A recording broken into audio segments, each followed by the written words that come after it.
रात का खाना खत्म करने के बाद संजय और गुरु नाम के दो दोस्त ट्रक के टायर की दो ट्यूबों में हवा भरने लगे। समंदर किनारे ही गांव होने के कारण उन्हें रात को अपने जाल में फंसी हुई मछलियों को निकालने जाना था।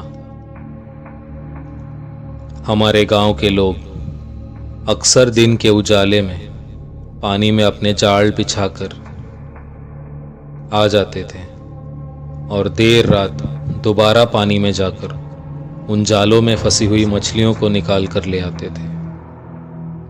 इन मछलियों को सुबह नज़दीकी गांव और शहरों में बेचकर सबका गुजारा चलता था। ऐसे समय में ट्रक की पुरानी ट्यूब में हवा भरकर पानी पर बैठे हुए उन जालों को तलाशने में काफ़ी आसानी होती थी, इसलिए हर गांव वाला उसी का इस्तेमाल करता था। आज अमावस की रात होने के कारण कोई भी पानी में नहीं उतरने वाला था, परंतु संजय और गुरु को इन सारी चीज़ों से फर्क नहीं पड़ता था, क्योंकि उन दोनों का कोई परिवार या बाल बच्चे नहीं थे। वे अपनी सारी कमाई से बस शराब पीते और खाना खाते थे तो वे हमारे गांव के ही वासी, परंतु वो किसी को भी शराब के नशे में होने के बावजूद कभी तकलीफ नहीं पहुंचाते थे। दोनों ने अपनी अपनी ट्यूब कंधे पर उठाई और मध्य रात्रि के करीब पानी में कूद गए। अपनी ट्यूब पर बैठकर वे दोनों बातें करते करते पानी में आगे बढ़ने लगे। किनारे की तरफ मछलियां ना फंसने के कारण जाल को किनारे से काफी दूर बिछाना पड़ता था। 10 से 15 मिनट तक बातें करते करते वे दोनों अपने जाल तक पहुंच गए। संजय और गुरु दिन का आधे से ज़्यादा समय नशे में ही रहते थे और इस वक्त भी उन दोनों ने अच्छी खासी मात्रा में शराब पी रखी थी। वे अपना अपना जाल तलाशने लगे। थोड़ी बहुत छोटी मोटी मछलियां फंसी थी उसमें। संजय ने अपनी जेब से थैली बाहर निकाली और सारी मछलियों को उसमें जमा करने लगा। थोड़ी ही देर में काफी मछलियां इकट्ठी हो गई थी। तभी अचानक संजय को अपने पैर पर कोई अजीब सी चीज छूती हुई महसूस होने लगी, परंतु पैर पानी में होने के कारण उसे वो चीज दिखाई नहीं पड़ रही। संजय ने उसे नजरअंदाज कर दिया और अपना काम करने में जुट गया। तभी अचानक दोबारा कोई चीज उसके पैरों को छूती महसूस हुई। उसने गुरु से कहा, गुरु चल चलते हैं, काफी मछलियां इकट्ठा हो गई हैं। दरअसल हर मछुआरे का ये अलिखित कानून होता है कि समंदर के बीच में यदि कोई भी गड़बड़ महसूस हो तो उन्हें बिना डरे और सबसे महत्वपूर्ण बिना किसी को डराए किनारे पर लौट जाने का बस एक इशारा करना होता है।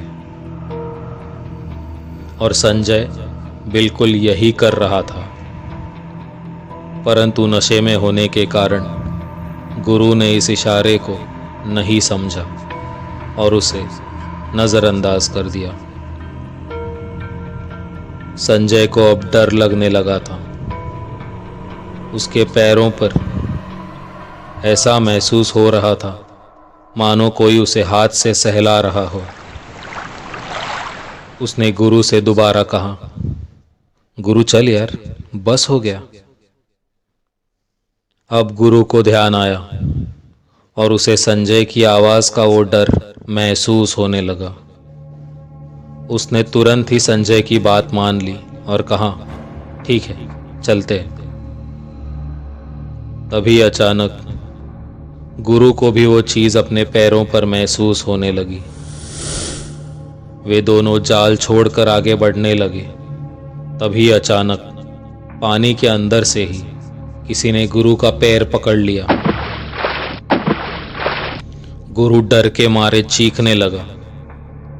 संजय ने उसका हाथ पकड़कर उसे खींचने की बहुत कोशिश की, लेकिन वो उस जगह से हिल भी नहीं पा रहा था। संजय ने पूरी ताकत से उसे खींचने की कोशिश की, पर कोई फायदा नहीं हुआ और पानी के अंदर जाकर गुरु का पैर छुड़ाने की हिम्मत संजय नहीं कर पा रहा था। उसने एक और बार कोशिश की और जोर से गुरु के हाथ को खींचा तो झटके से उसका पैर भी छूट गया। दोनों ने तुरंत ही हाथ पैर मारना शुरू कर दिया और तेजी से किनारे की ओर बढ़ने लगे, परंतु ट्यूब पर बैठे होने के कारण उन्हें ज्यादा गति प्राप्त नहीं हो रही थी और ट्यूब की सतह से नीचे मंडरा रहे खतरे के कारण उन्हें ट्यूब छोड़कर तैरने की हिम्मत नहीं हो रही थी। कुछ दूर चले ही थे कि इस बार तैरते हुए संजय के पैर को किसी ने हाथ से पकड़ लिया। इस बार संजय और गुरु दोनों को वो हाथ साफ दिखाई दे रहा था। अमावस की काली रात में जैसे खुद शैतान के हाथ से अपना पैर पकड़ रखा हो, ऐसा संजय को महसूस हो रहा था। लंबे तीखे नाखूनों से वो हाथ संजय के पैर को नोचने लगा। गुरु ने अपने हाथ से उस हाथ पर जोरदार वार किया तो संजय का पैर मुक्त हो गया।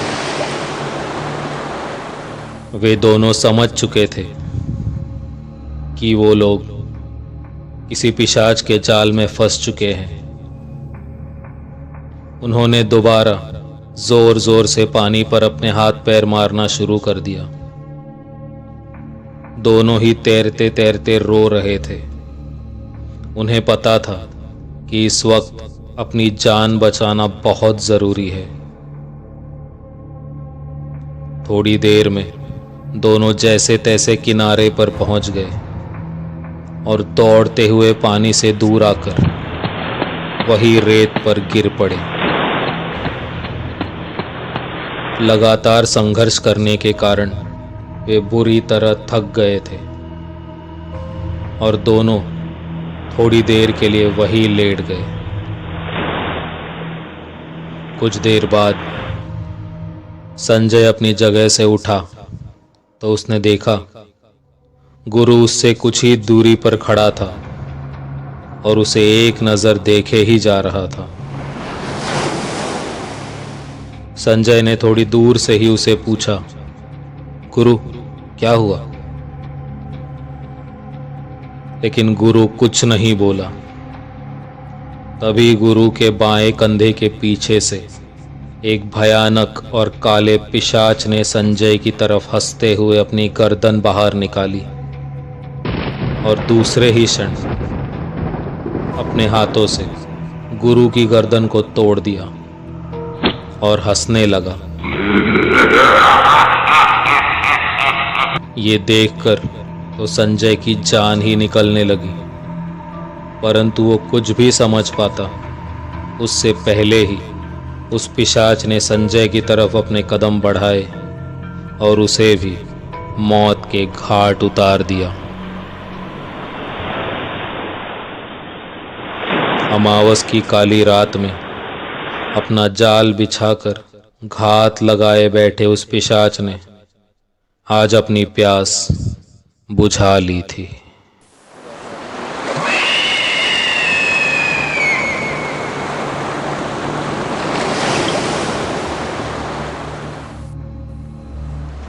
दोस्तों, यदि आपको मेरी ये कहानी पसंद आई हो तो हमारे चैनल को लाइक कीजिए और सब्सक्राइब कीजिए। मैं फिर लौटूंगा जल्द ही एक नई कहानी के साथ। धन्यवाद।